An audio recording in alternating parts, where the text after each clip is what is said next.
Morning students, BEd second year के paper guidance and counselling निर्देशन एवं परामर्श के अंतर्गत आज हम देखने वाले हैं कि व्यावसायिक निर्देशन, विभिन्न स्तरों पर व्यावसायिक निर्देशन। इससे पहले वाली वीडियो में हमने व्यावसायिक निर्देशन के अर्थ और परिभाषा के बारे में अध्ययन किया था या उनको हमने पढ़ा था। आज हम देखने वाले हैं कि विभिन्न स्तरों पर व्यावसायिक निर्देशन। अब यहाँ पर एक बात मैं आप लोगों के साथ स्पष्ट कर दूं कि विभिन्न स्तरों पर व्यावसायिक निर्देशन के उद्देश्य और जिन उद्देश्यों को लेकर निर्देशन की प्रक्रिया पूर्ण की जाती है वही विभिन्न स्तरों पर व्यावसायिक निर्देशन का कार्य पूर्ण करने के लिए आवश्यक होते हैं। अर्थात कि व्यावसायिक निर्देशन के विभिन्न स्तरों पर व्यावसायिक निर्देशन के उद्देश्य और व्यावसायिक निर्देशन में वही सब बातें सम्मिलित होती हैं जिन उद्देश्यों को लेकर हम व्यावसायिक निर्देशन करने वाले हैं। इसीलिए आज हम उसी आधार पर एक तरह से कहा जाए कि दो टॉपिक्स को हम एक साथ लेकर चलेंगे कि हम उद्देश्यों को भी पढ़ेंगे और उद्देश्यों के साथ में हम व्यावसायिक निर्देशन को भी पढ़ेंगे। क्यों? कि जिन उद्देश्यों को लेकर किया जाता है वही सारे कार्य निर्देशन प्रक्रिया के दौरान किए जाते हैं। तो विभिन्न स्तरों में जब व्यावसायिक निर्देशन की बात आती है तो हम सबसे पहली बात प्रारंभ करते हैं कि ये स्तर है सबसे पहला प्राथमिक स्तर।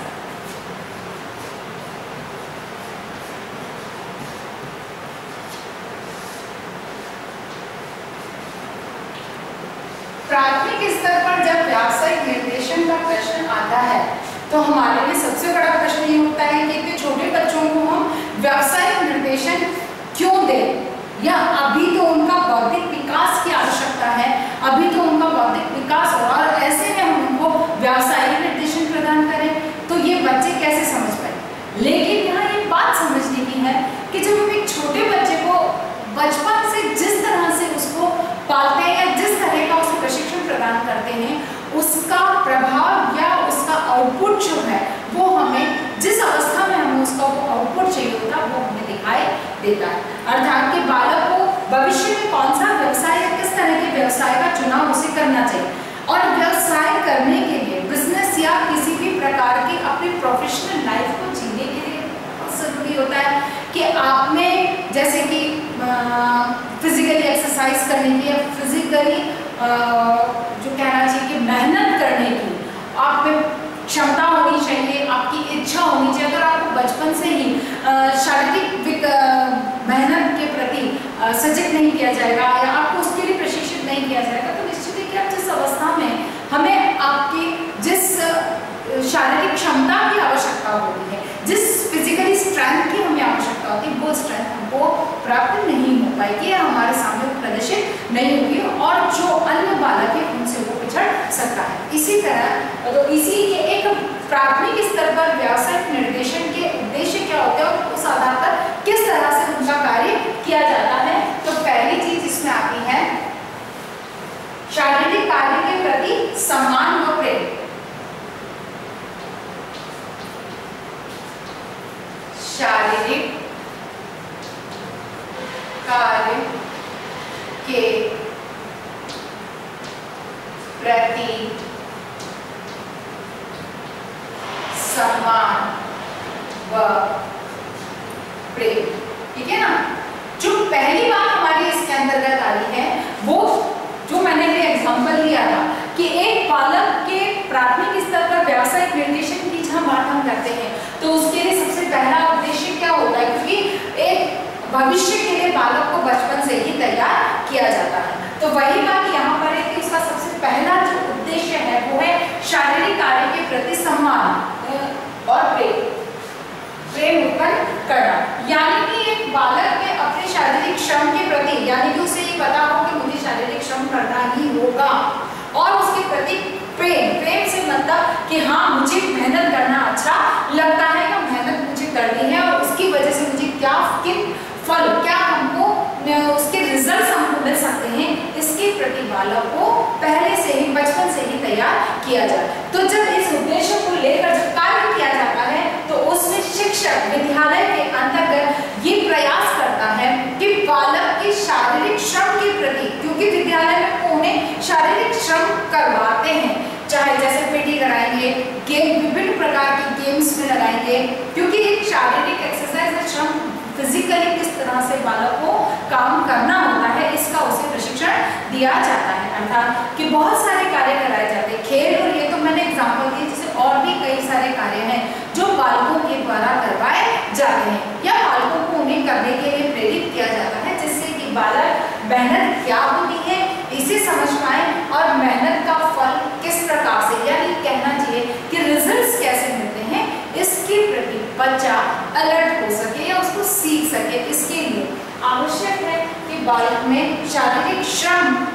के प्रशिक्षण के लिए कार्य किया जाना चाहिए। अर्थात इसी उद्देश्य को लेकर जब कार्य किया जाता है तब विद्यालय में विभिन्न प्रकार की गतिविधियां ऐसी आयोजित की जाती हैं जिनसे कि बालक शारीरिक रूप से क्रियाशील रहे, गत्यात्मक प्रक्रिया को वो अपनाए। अर्थात जैसे कि आपने कोई टीचिंग कर रहे हैं, आप जैसे मैथ्स पढ़ा रहे हैं या साइंस का कोई प्रोजेक्ट है या एसएस का कोई, लेकिन आपको उनमें कि बच्चे को अलर्ट एक्टिव रखना है, तो आपने क्या करा कि बच्चे को कुछ प्रोजेक्ट दिया, चाहे सामूहिक रूप से दिया, कुछ समूह में बांट कर दिया, अब बच्चे ने उस प्रोजेक्ट को करना है, तो ये क्या हुआ, कुछ ना कुछ क्रिया हो गई, यानी कि उसे कार्य करने की आदत पड़ती है। शारीरिक श्रम का मतलब कार्य करने की आदत डालने वाली बात। दूसरा पॉइंट इसमें आता है, दूसरी बात आती है हाथों के प्रयोग का प्रशिक्षण। हाथों के प्रयोग का प्रशिक्षण। अब व्यावसायिक निर्देशन का जो अगला उद्देश्य है प्राथमिक स्तर पर वो है हाथों के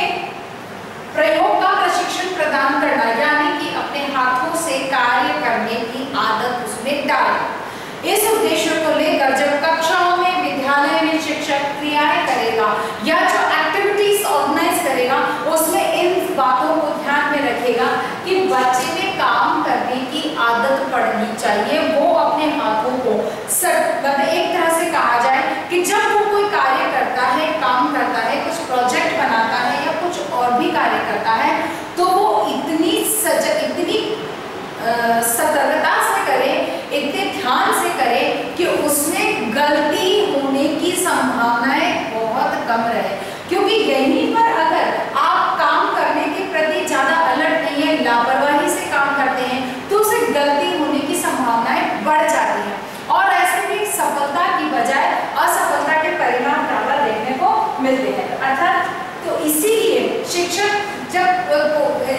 इस तरह की क्रियाएं विद्यालय में कक्षा में आयोजित करेगा जिससे कि बालक में शारीरिक अपने हाथों से कार्य करने की आदत का निर्माण हो सके और अपने हाथों से, यानी कि स्वयं किसी कार्य को करने के प्रति स्वयं में जिज्ञासा हो, स्वयं उसके प्रति रुचि ले कि नहीं इस कार्य को मैं ही करूंगा, कोई दूसरा नहीं करेगा, तभी उसमें कार्य करने की आदत पड़ेगी और उसके अपने हाथों का उपयोग करने का मतलब भी यही होता है कि किसी कार्य को वो स्वयं करे। अगली बात इसके अंतर्गत आती है, अगला जो उद्देश्य है इसमें आंख और हाथ में सामंजस्य। आंख व हाथ में सामंजस्य, ठीक है ना, हाथ और आंख में सामंजस्य होना चाहिए। अगला उद्देश्य जो है, क्योंकि अभी छोटे बच्चे होते हैं, छोटे बच्चों में अगर अभी से इस चीज की आदत डाली जाए कि जो देखा है उसी के अनुकूल कार्य किया जाए, जैसे कि कोई मॉडल बच्चे के सामने रख दिया जाता है, जैसे ग्लास रख दी, अब बच्चों को बोला कि इस ग्लास को देखकर और अपने कॉपी के अंदर उसको ड्रॉ कीजिए, ड्राइंग कीजिए, तो ये क्या हो गया, आंख और हाथ में सामंजस्य, जैसे आंख क्या देख रही हो, हाथ क्या बना रहे, दोनों में अच्छा तालमेल होना चाहिए। तो इसी उद्देश्य को लेकर जब शिक्षक गतिविधियों का आयोजन करता है या शिक्षक बालक को इसका प्रशिक्षण प्रदान करता है, तो उसमें वो ऐसी प्रोजेक्ट उसको देता है, ऐसे काम उसको करने को देता है जिससे कि उसको आंखों से देखना और फिर हाथों से उसको लिखना, ड्रॉ करना या बनाना जो भी है, उससे उसका उसका प्रशिक्षण प्राप्त हो सके, उसकी ट्रेनिंग उसको प्राप्त हो सके। अर्थात कि आप और हाथ में सामंजस्य यानी कि उन दोनों में कोऑर्डिनेशन कैसे बैठ सकता है, इसके लिए प्रशिक्षण या उसको ट्रेनिंग प्रदान करता है। अगली बात जो इसके अंतर्गत आती है, स्वच्छता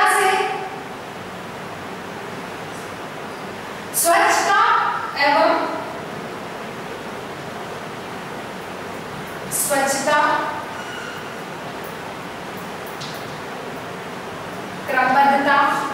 एवं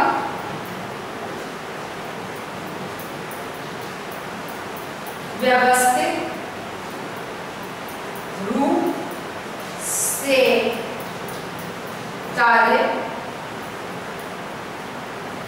करना। ठीक है, स्वच्छता, क्रमबद्धता एवं व्यवस्थित रूप से कार्य करना, क्योंकि ये चीज बहुत जरूरी है। स्वच्छता यानी कि किसी भी कार्य को इतनी सफाई से किया जाए कि उसमें किसी भी प्रकार उसका जो दिखाई देता है वो एकदम स्पष्ट दिखाई दे। अगर स्वच्छता का ध्यान न रखा जाएगा, और जैसे कि आप ड्राइंग कर रहे हो, ड्राइंग करते समय कहीं भी लाइनें आ रही है, आपने उनको साफ नहीं किया, मिटाया नहीं और दूसरी लाइन उसके ऊपर ड्रॉ करते जा रहे हैं, तो वो कार्य जो होता है वो ड्राइंग में वो स्पष्ट दिखाई नहीं देती। ऐसे ही अगर आपकी प्रारंभ से ही स्वच्छता से कार्य करने की आदत है तो आप किसी भी काम को एकदम क्रमबद्ध और व्यवस्थित ढंग से करेंगे। कहने का मतलब ये होगा कि इस उद्देश्य को लेकर कि व्यावसायिक प्रशिक्षण में या व्यावसायिक निर्देशन में स्वच्छता, क्रमबद्धता और व्यवस्थित रूप से कार्य करने की आदत का विकास करना, इस उद्देश्य को पूर्ण करने के लिए शिक्षक विद्यालय में ऐसे कार्य आयोजित करेगा जिसमें कि सबसे पहले तो बालक को स्वच्छता के प्रति ज्ञान प्रदान करेगा कि स्वच्छता होती क्या है और उसे किस प्रकार से, क्योंकि हम स्वच्छता की बात करते हैं तो दो ही बातें दिमाग में आती है कि शारीरिक स्वच्छता यानी कि एकदम साफ सुथरे नहा के कपड़े वगैरह साफ सुथरे पहनो, और दूसरी साइड हमारे आसपास का सराउंडिंग जितना भी है वो एकदम साफ सुथरा होना चाहिए। लेकिन स्वच्छता के दूसरे अपने भी अर्थ है, जैसे कि किसी कॉपी में काम कर रहे हैं तो एकदम साफ सुथरा काम होना चाहिए, उसमें कट बहुत ज्यादा कटिंग काटा हुआ नहीं होना चाहिए। फिर बाद में जैसे कोई भी काम कर रहे हो तो उसको एकदम ईमानदारी से और एकदम सही तरीके से होना चाहिए। अगर आप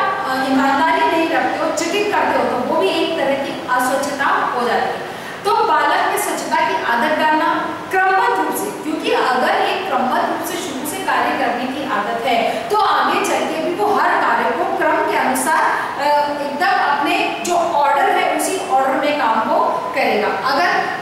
डिसऑर्डर से अगर वो काम करता है, अक्रमबद्धता से काम करता है, क्रमबद्धता का ध्यान नहीं रखता, तो निश्चित है कि किसी भी कार्य को पूर्ण करने में उसे जो 1 घंटे में कार्य पूर्ण हो सकता है उसके लिए उसे 2 घंटे या उससे भी अधिक का समय लग सकता है। तो कहने का मतलब ये हो गया कि यहाँ पर स्वच्छता, क्रमबद्धता और व्यवस्थित कार्य को करना, जैसे कि फाइल को ही रखना है, अगर उसकी शुरू से व्यवस्थित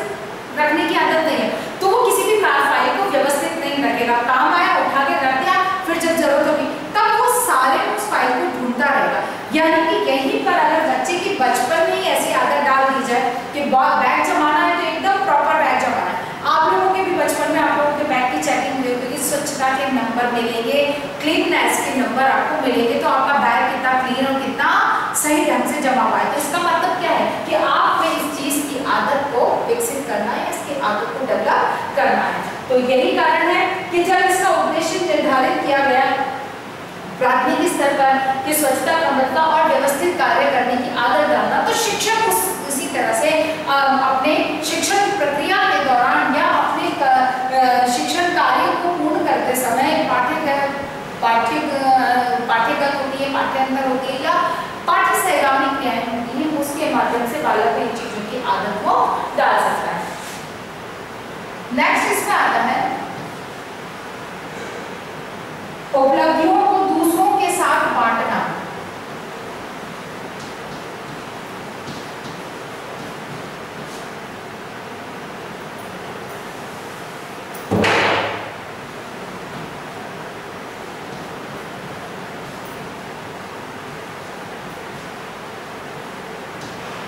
उपलब्धियों को दूसरों के साथ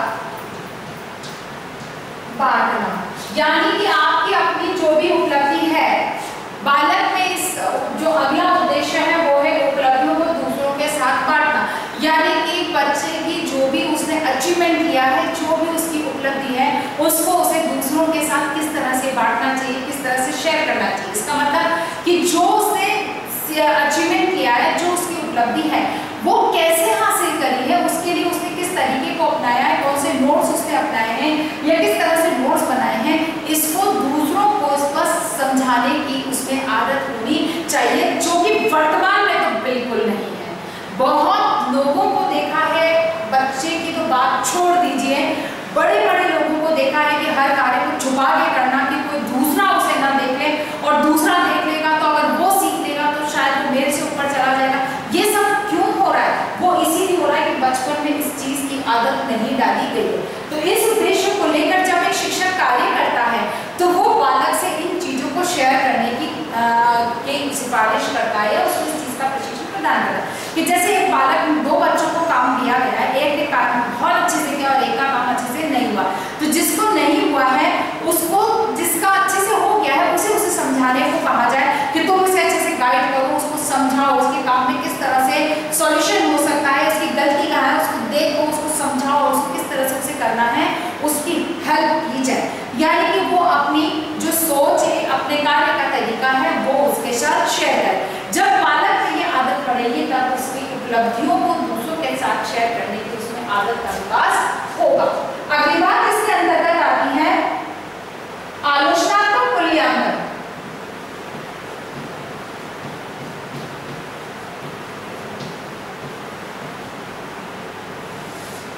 आलोचनात्मक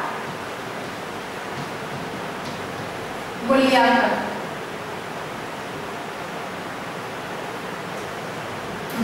आलोचनात्मक मूल्यांकन यानी कि अगला जो उद्देश्य है प्राथमिक स्तर पर वो है आलोचनात्मक मूल्यांकन का, यानी कि एक बच्चे में आलोचनात्मक मूल्यांकन करने की आदत होनी चाहिए या सुनने की आदत होनी चाहिए। कि अगर आपके काम को यदि कोई क्रिटिक कर रहा है, क्रिटिकली आप क्रिटिसाइज कर रहा है या उसकी आलोचना कर रहा है, तो इसका मतलब ये नहीं है कि आपको वो हताश कर रहा है, बल्कि आपके काम में जो कमियां रह गई हैं उसके प्रति आपका ध्यान आकर्षित कर रहा है और उनमें सुधार करने की सुझाव आपको प्रदान कर रहा है। अब जब शिक्षक को इस कार्य को करना है तो शिक्षक बालक को उसके, जब कक्ष में बालक के द्वारा किए गए कार्य के प्रति वो आलोचनात्मक मूल्यांकन के रूप में प्रस्तुत करेगा, जिससे कि हर बालक की इस आलोचनात्मक मूल्यांकन करने की आदत का विकास हो सके। अगली बात जो इसके अंतर्गत आती है या नेक्स्ट जो हमारा पॉइंट है वो है माध्यमिक स्तर पर व्यावसायिक निर्देशन।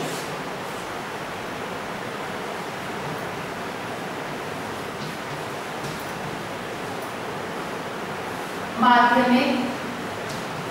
स्तर पर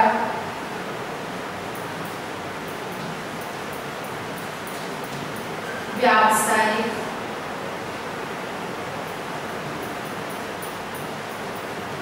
निर्देशन। माध्यमिक स्तर पर व्यावसायिक निर्देशन। अभी तक हमने बात करी प्राथमिक स्तर की, अब बात आती है माध्यमिक स्तर की, क्योंकि निश्चित है कि जितना ज्यादा प्रशिक्षण या जितनी ज्यादा गाइडेंस अगर बालक को विद्यालय स्तर पर दे दी जाती है, क्योंकि विद्यालय स्तर पर कहा जाता है कि बालक एक कुम्हार की कच्ची मिट्टी की तरह होता है कि उसको जैसी शेप दे दी जाए बालक का निर्माण वैसे ही होता है। क्योंकि विद्यालय भी एक प्रकार का उद्योग है जहां पर कि समाज अपने रॉ मटेरियल यानी कि अपने बच्चों को विद्यालय में बेचता है, जिससे कि वो जैसे व्यक्ति चाहता है, जिस प्रकार के योग्यताधारी लोगों को चाहता है, वैसे लोगों का निर्माण विद्यालय कर सके। इसीलिए ये कहा जाता है कि बालक एक रॉ मटेरियल है, कच्चा माल है, जिसका निर्माण विद्यालयों की कक्षाओं के अंतर्गत होता है। तो अब यह बात आती है कि जब अपने प्राथमिक स्तर पर बालक के व्यावसायिक निर्देशन के उद्देश्य उसके कार्यों को देखा कि किस प्रकार से व्यावसायिक निर्देशन किए जाने चाहिए, तो दूसरी बात आती है कि माध्यमिक स्तर पर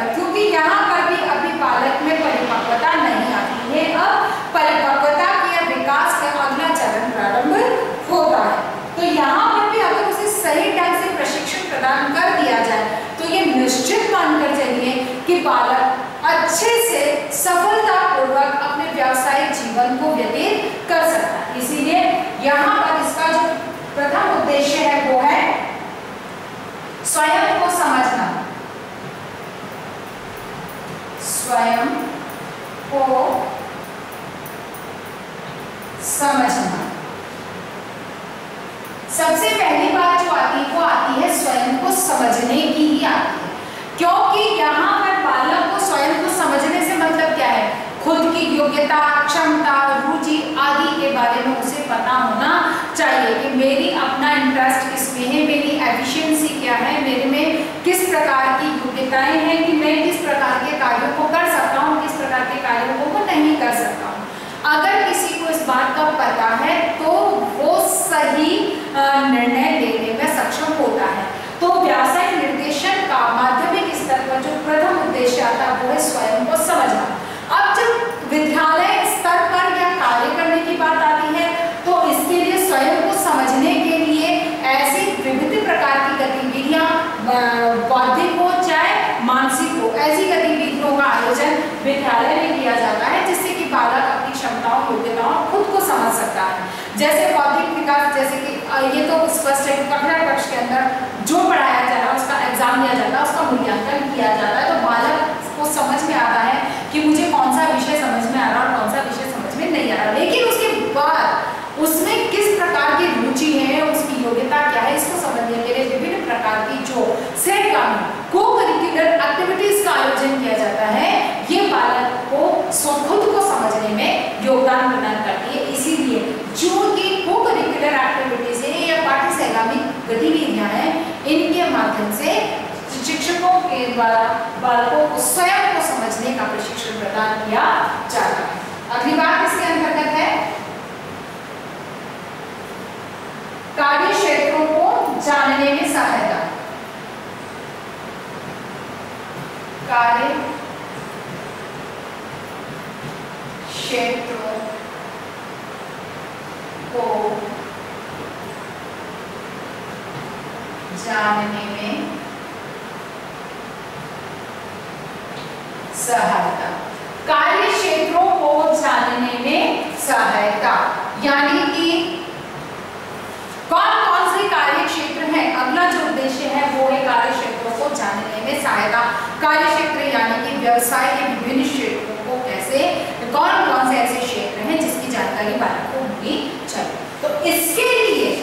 विद्यालय में बहुत सारी ऐसी गतिविधियां शिक्षक आयोजित करता है जिससे कि बालक में अलग अलग क्षेत्रों में कैसे और किस तरह के कार्य होते हैं इसकी जानकारी उसे प्राप्त हो सके। हमारी नई शिक्षा नीति 2020 के अंतर्गत वोकेशनल एजुकेशन पर पुनः जोर दिया गया है, जो गांधी जी की बुनियादी शिक्षा का सिद्धांत था उसी को वापस यहाँ पर महत्व दिया गया है। अर्थात कि कार्य क्षेत्र क्या है, क्योंकि जब बच्चे को बचपन से ही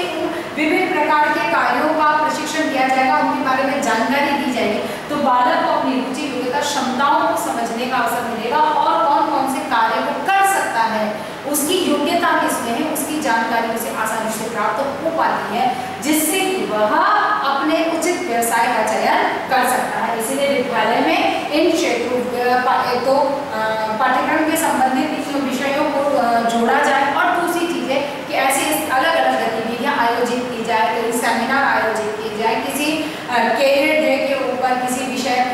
किसी विशेषज्ञ को वहां पर बुलाया जाए जिससे कि बालक को उससे संबंधित जानकारी प्राप्त हो सके। अगली बात इसके अंतर्गत है सही चयन में सहायता।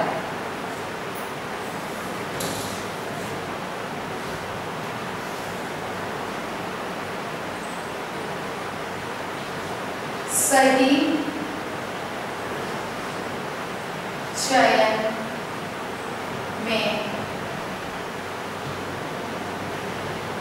चयन में सहायता यानी कि सही व्यवसाय के चयन में सहायता प्रदान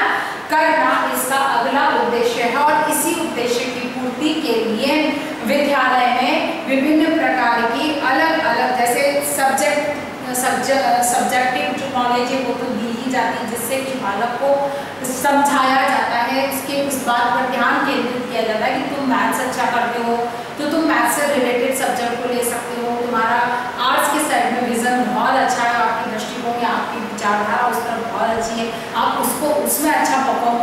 अच्छा प्रदर्शन कर रहे हैं तो आपको उस तरह के विषयों का चुनाव करना चाहिए। तो कहने का मतलब ये है कि सही चयन के लिए अगला जो उद्देश्य होता है वो सही चयन में सहायता प्रदान करना, और इसके लिए विद्यालय में बहुत सारी गतिविधियों का आयोजन किया जाता है जिससे कि बालक उस सही व्यवसाय चुनने में सहायता प्राप्त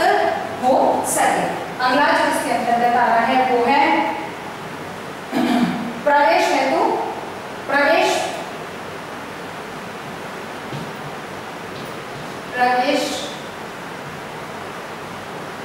प्राप्ति में सहायता। अगला जो उद्देश्य है कि जो आपने विषय का चुनाव किया है, जिस विषय का या जिस व्यवसाय के चयन की विचारधारा आपने रखी है, उसके अनुसार जिस विषय को आपने चुना है उससे संबंधित जितने भी क्षेत्र हैं उनमें प्रवेश प्राप्त करने के लिए किस प्रकार से आपको प्रयास करने चाहिए। इस उद्देश्य की पूर्ति के लिए जब बालक विद्यालय में शिक्षक के द्वारा प्रयास किया जाता है और बालक की जो शैक्षणिक योग्यताएं हैं उनके आधार पर, बालक की को-करिकुलर एक्टिविटीज के प्रदर्शन के आधार पर, परफॉर्मेंस के आधार पर शिक्षक उसे सलाह प्रदान करता है कि आपको कौन सा विषय चुनना चाहिए और इस विषय के अनुसार कौन से कॉलेज में एडमिशन लेना चाहिए, उस कॉलेज की क्या रिक्वायरमेंट है, उसमें किस तरह की मांग, किस प्रकार की योग्यता की मांग की जाती है, और उसके लिए अगर कोई कॉम्पिटिटिव एग्जाम देना है तो वो कौन सा होता है, किस तरह। जैसे कि अब आपको पीटीटी का एग्जाम देना है, अगर एक बच्चा में व्याख्या करने की क्षमता बहुत अच्छी है, अध्यापक की गुण विद्यमान है, तो उसे सलाह दी जाएगी कि आप पीटीटी के एग्जाम्स हो और इस तरह से आप एग्जाम देकर उसकी तैयारी ऐसे कीजिए और इसमें एग्जाम देकर और आप इस प्रकार से प्रवेश प्राप्त कर सकते हैं। तो चाहे शिक्षक के द्वारा या किसी विशेषज्ञ को बुलाकर उसकी सहायता से बालक में इसके विषय प्रवेश संबंधी सूचनाओं को उपलब्ध कराने का प्रयास किया जाता और फिर बाद में महाविद्यालय जाने संबंधी गहन चिंतन।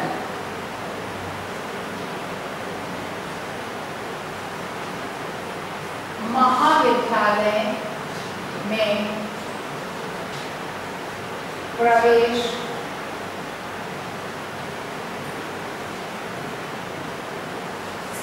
संबंधी चिंतन, यानी कि महाविद्यालय में प्रवेश संबंधी चिंतन कि किसी भी महाविद्यालय में अगर आपको प्रवेश लेना है या नहीं लेना है, सबसे पहली बात तो मतलब उसके बारे में गहन चिंतन करने के उद्देश्य से इससे संबंधित गतिविधियों का आयोजन किया जाता। यहाँ पर शिक्षक प्रयास ही करेगा कि बालक की योग्यता, क्षमता, रुचि और उसके अपनी इच्छा के अनुकूल वो किस प्रकार के विद्यालयों का या महाविद्यालय जाना भी है या नहीं जाना, और अगर जाना है तो किस तरह के विद्यालय का वो चयन कर सकता है। इससे संबंधित दिशा निर्देश देने या निर्देशन का कार्य प्रदान पूर्ण किया जाता है, यानी कि व्यावसायिक निर्देशन बालक को प्रदान किए जाते हैं। जैसे आप बालक ने जेईई मेंस एडवांस का एग्जाम दिया और उसमें वो आईआईटी क्लियर नहीं कर पाया, तो अब उसके बाद में मेंस क्लियर किया, मेंस क्लियर करने के बाद वो आईआईटी क्लियर नहीं करता, तो ऐसी स्थिति में कौन सा विद्यालय महाविद्यालय है जहाँ पर वो प्रवेश प्राप्त कर सकता है, उससे संबंधित उसको गाइडलाइन प्रदान करना, या उसमें क्षमता है तो भाई तुम ड्रॉप कर ले, फिर एक बार और ट्राई कर ले, तो किस तरह से उसको करना चाहिए और कौन सा विद्यालय उसे चुनना चाहिए और वो उसके योग्यता, क्षमता, रुचि के अनुसार कौन सा विद्यालय है जो उसको इसके लिए प्रशिक्षण प्रदान कर सकता है, तो उसके लिए दिशा निर्देश प्रदान करना। यानी कि प्राथमिक और माध्यमिक स्तर पर आज हम लोगों ने व्यावसायिक निर्देशन के उद्देश्य और उनके निर्देशन कार्यों के बारे में अध्ययन किया है। कल हम महाविद्यालय स्तर पर और उसके आगे रोजगार के बारे में अध्ययन, कैरियर जो है उसके बारे में अध्ययन करेंगे।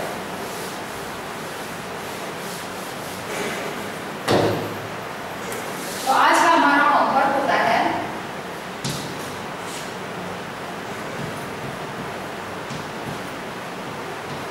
विभिन्न स्तरों पर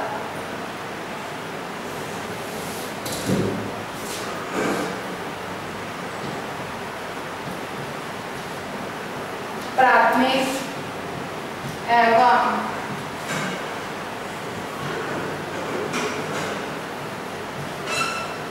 माध्यमिक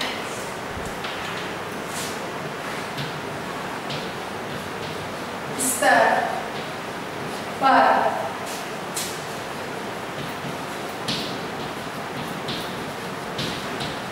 व्यावसायिक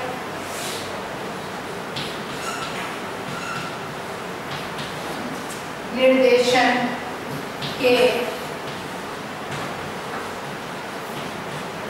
उद्देश्यों को स्पष्ट कीजिए। ठीक है, आज आपको इस प्रश्न को हल करना है। इसके साथ ही मेरी बात को समाप्त करने से पहले कोविड-19 की इस महामारी में अपने आप को सुरक्षित रखिए। बहुत अधिक आवश्यकता होने पर घर से बाहर निकलिए, घर से बाहर निकलते हैं तो मास्क लगाकर निकलिए, सोशल डिस्टेंसिंग का पालन कीजिए और समय समय पर हाथों को सैनिटाइज करते रहिए। स्वस्थ रहिए, सुरक्षित रहिए। धन्यवाद।